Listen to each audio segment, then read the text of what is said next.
Well, a few things to talk about today.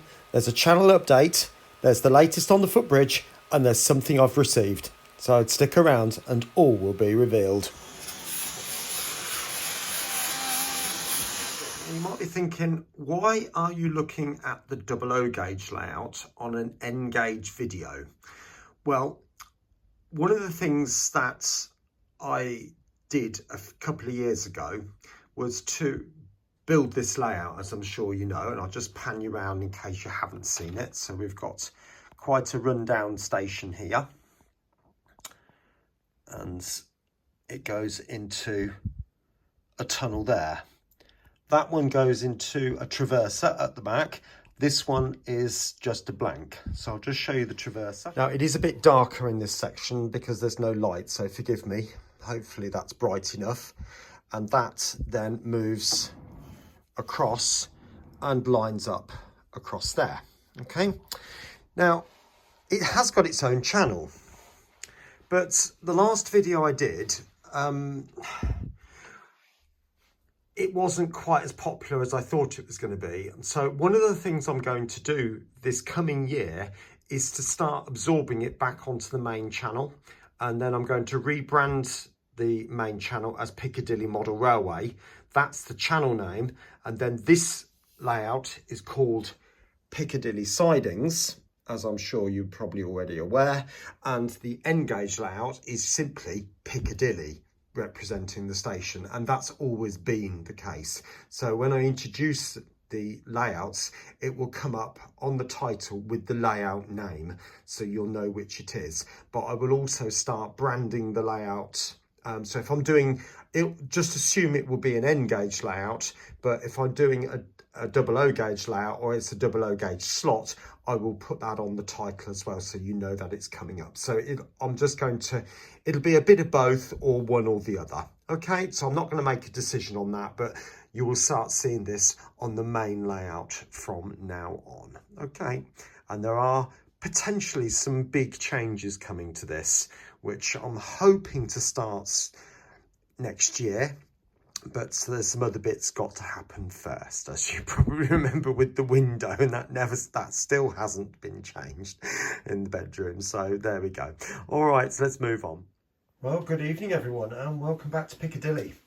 Now, before I go any further with this video, I just want to thank everybody who commented on my last video, the request or the response to the dilemma I had. And just to remind you, if you've not seen that, it was all about the covering for this, because those of you who are aware of Manchester Piccadilly, you will know that the windows on here are tinted, and they do look black from the outside, but yet you still can see the lights fairly clearly when the lights are on, obviously.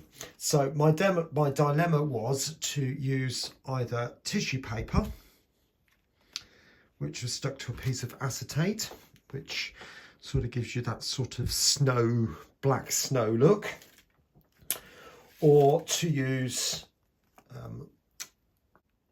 I can't remember what it's called now, but some kind of ribbon. Okay, and again that would be stuck to in there. That's, and you can see the effect that the light would give on that. But many of you offered some fantastic suggestions, and I do want to thank you for that, ranging from the film that you put on car windows, from varying types of sprays from lots of different companies. I'll be honest with you, there were so many, I can't remember many of them, to be honest. But the problem I have is that I can only throw so much money at this, and so therefore I have to go with things I have. That's why I bought the 3D printer, because I must have saved certainly hundreds by now, if not going into the thousands, because all of these little parts, if you imagine even one girder over there, would probably cost, I don't know, £3-5 each.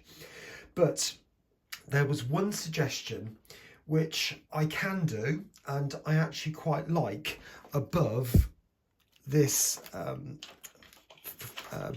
ribbon and this. I'll be honest with you, I put this on and I hated it from the moment I saw it. So this one had promise, but as somebody pointed out, and as a few people pointed out, they've got texture. So there were a few people saying I wouldn't use either of them, and to be honest with you, that's why I did the video, because it's the worst, it was the best of two evils, to be honest. But this one is a possibility, and I'm going to go with this one for the time being, and that is putting the acetate that I showed you through the printer. And I didn't think about it, because this particular piece of acetate is laser print acetate, and I got a laser printer, colour laser printer, and a very, very old colour inkjet printer. Now, when you see it, obviously that is the matte side, all right? The other side is still quite glossy, and that would be the side that goes on the outside with some weathering. But the other thing that I do like about this, and I don't know whether you'll be able to see it, but the printer has done it quite streaky. And so if I put it on so that it goes over kind of like that, if that makes sense, obviously no, that way around, so that the shine's on the outside, when the light's on, it will appear as if it's got, the rain has left streaky marks down it, and particularly when I do the weathering algae effects on it, I think it will add something. So let's put this onto the layout and I'll show you exactly what it looks like. Now, if I do that, hopefully you can get a flavour of what I'm looking at here. Obviously this box of screws is just as a weight, just to help keep it in place for the time being. But what I've done with this is to print two prints of black, and then I've gone over it with yellow, because it's not quite the same tone. And to be honest with, the tone here and the tone there is still not quite right. So I might go over it with another yellow, and just to see if I can tan it into more of a brown colour. I think that might look slightly better, but I still want to keep the black on the outside to give that impression. Okay, so my next job then after that is to start preparing the templates for this, because obviously it needs to be cut to shape, and I'm going to be doing that in paper. So join me down at the workbench and I'll catch you in a minute.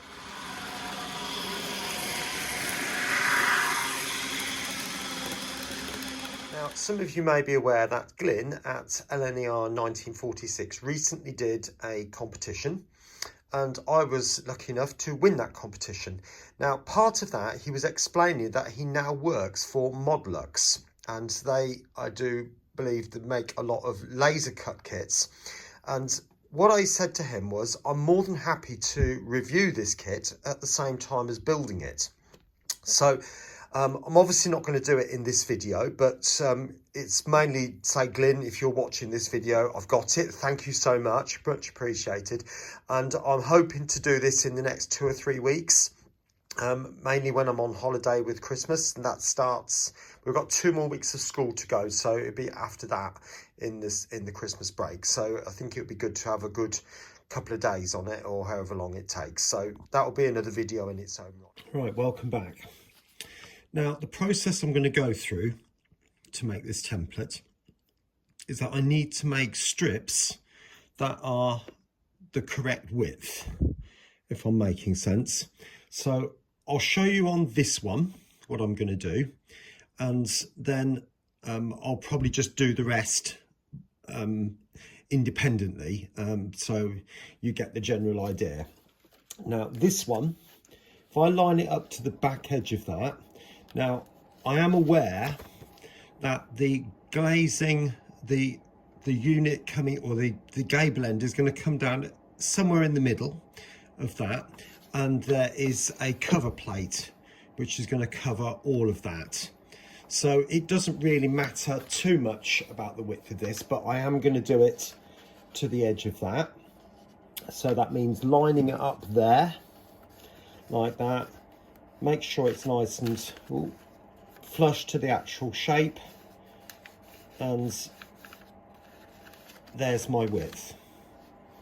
Okay, so that's the actual width of the piece I need for that section there. In the same way, I'm not going to do this obviously because I've just done that, so I'll just use this piece of paper. Oh, it's not wide enough. But you basically just take that round there and get it to the right width, just in the same way as I've just showed you with that one. So I'm now going to cut a strip of that width, and I'll come back to you in a second. Right, so there's the strip that I'm referring to. Now the length of it, in my case, has to go from the edge of this bit, not there, this bit, up to the midway point on this corner. Okay, so the first thing I'm going to do is to measure that distance off, and that will give me the length,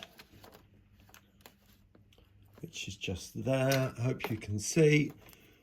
So that goes from there, and then the bottom section there. Okay, so that's that point and that point, forget that one in the middle. So I now know that my roof has got to go through that sort of turn, if you like. Now this bit in the middle here, obviously I've got a bridge coming out, and that's going to have to sit over the top and curve down on both sides. So I now need to measure off that bit there and there. Right, I've cut out the basic shape. Now just to give it a bit of a curve, I've showed this a fair few times, but I'm just going to put that under a ruler and just pull through under the ruler like that. Oops. Right, well that's the first one done. Now you might be thinking, why have I taped it on? Well, the reason is it's easier to check the curve and the fit of the pieces that are next to each other to do that. Otherwise I might end up with something that doesn't quite fit properly. You might also notice I've got a piece of extra a bit of paper in there. That's because I cut it too wide, and in a previous video I was saying that if you do that, make paper templates, we can stick a bit back on and then cut it again, and it's not the problem at all. The other thing as well, when I come to cut the sides, now it's straight up 15mm, so I cut up 15mm straight, and obviously the same with the other side. Then I found the center point, which was about there, and then I did freehand the curve going round to meet it in the same way I did this one. It was like a flat S shape there. So obviously when I come to do this one, I've got to match that up with another flat S, which I can put over the top and sort of trace through. So I might put a black pen on that and then be able to draw the line through the gap. But it's not an easy process, and it does take a bit of fiddling about, a few bits, you know, cut a bit off, stick a bit on to get it right, but keep going and get there. Right, I will get all this done and I'll come back to you shortly. Right, I thought I'd just show you this bit. I've lined that end up, but this bit, because that's quite a complex curve, I've cut all these little strips both sides, and all I'm going to do is just put them down and just put a little mark so I'll know exactly where they are. And then once I've cut it, I'll put a bit of tape over the top, and that'll just make it nice and strong, and that'll help me to get that curve exactly right. Okay, speaking a bit. Right, so there it is, all covered now. So all the templates are made, bar these end ones, of course, and the one that goes at the end of that. So I'm now going to take them off and put them onto this piece of acetate, which I said was going to be used to cover the windows, like I said, with the glass side outwards. And I'll make each one and then stick it on initially with tape, and then as each one is finished, I'll check the gaps between each one and then stick them on. Now I'll be honest with you, as long as the gaps are reasonably close between each of the ones, I'm not overly bothered, as long as it's no more than, say, you know, millimetre at the most, because there's going to be strips going over the top, so anything that's not quite right will get covered anyway. So it's not desperate, but obviously I want to try and get it as close as I possibly can. So like I said, we'll get it all cut out and I'll stick them on. I'm not going to show you doing that. Welcome back. There it is with the barts done now. I'll just show you from the other side. So you can see that's all covered. Now, what I'm thinking about doing is 3D print a grid type affair, which will incorporate the window frames. And then, as I said, when it goes over the joints, then to put some extra pieces over the top just to seal it up. This bit needs sorting out. I'm not totally sure how that's going to work at the minute, but it might just mean extending this piece out a little bit more. And I'm sure that will come all together. So the window frame, I'm sure, will cover that. But that's where it is. And then obviously it's a case of dulling down that shine slightly. So I think we're getting there with it now. Okay, so on to the next bit. Right, there it is for today. I know it's covered in yellow tape. That's because it's still gluing, and I don't want to take that off just too early because obviously it'll spring apart. But you can see this bit here now, and that's a mock-up print of potentially what that could look like. I do need to revise it a little bit. I think the bar across the lower part of the window is a tad high, but it's certainly working out quite well. I'm quite pleased with that. So you can get a flavour of what that's going to look like. So let's have a look at it with the lights on before I close the video. There you go, you can see the light that's going to come off it now. It does look a bit more yellow on the screen, but it also emphasises the fact I do need to do something with those window bars, because the thicker lines are the bars from the structure underneath, so I do need to make sure that they're evenly spaced on the outside as well. But you can certainly get the impression of what it's going to look like from that, can't you? Anyway, I'll end the video there, so I hope you've enjoyed it, and I hope you understand what I mean by bringing the 00 gauge layout onto this channel as well. So anyway, I'll catch you again very, very soon here, and I'll say it on Piccadilly Model Railway. Take care. Bye for now.